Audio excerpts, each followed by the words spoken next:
série de Taylor, o que é? Resumindo, é um método de aproximação de uma função por polinômio. Polinômios são muito fáceis de calcular, basicamente só soma e multiplica. Agora, exponenciais, logaritmos e funções trigonométricas são mais complexos. Então é aí que entra a série de Taylor, para facilitar. Quais são as funções da série de Taylor, as especificações, você vê mais em cálculo 1, que você precisa entender, analisar a fórmula, né, para colocar no Python. Ele te dá essa fórmula aqui e vai te pedir o i e o x. O i é a quantidade de termos, ou seja, 1, 2, 3, falta o 4. Ele vai sempre acrescentando de 1 em 1. Para resumir o que é, mas a gente não vai estudar agora em programação, você vai derivando as funções. Basicamente é isso que a série de Taylor faz. Então aqui ele te deu i igual a 4, x igual a 0,5. Você vai substituir aqui o x igual a 0,5 e vai resolver a expressão normalmente. O que você tem que saber?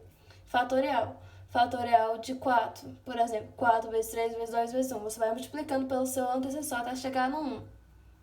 Agora essa, i igual a 3. Então, ele vai parar no terceiro termo. 1, 2, 3. E x igual a 1, você só vai substituir. Se você não souber fazer no Python, você pode fazer aqui. Você só vai pegar a fórmula que ele te deu e vai substituir os valores. Quando for série de Taylor, aí tem a série de Taylor com seno, série de Taylor para cosseno.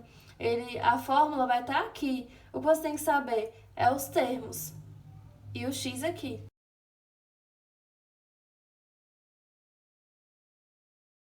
Primeiro você vai importar a biblioteca mathimport para ter acesso ao POL, que é o potencial e fatorial. Em seguida, colocar o i, que significa a ordem do termo, que nesse caso é 4. Depois o valor de x.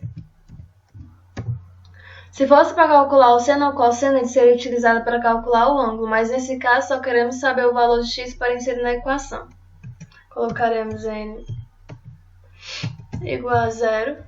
Escreveremos o sum, que é uma variável utilizada para acumular a soma da série de Taylor, ou seja, como cada termo é calculado, sum é igual a 0.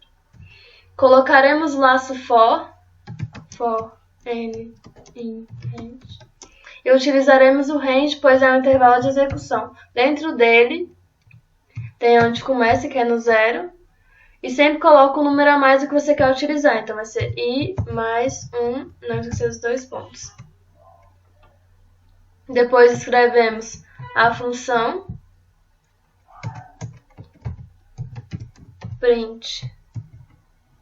Utilizaremos a formatação para colocar as casas decimais, 2 pontos, ponto 4f. Nessa questão ele pede 4 casas decimais.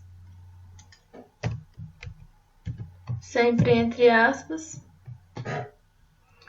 Ponto format sum. Format quer dizer que é a posição do elemento. 1,6484. Agora vamos ver com 6 casas decimais.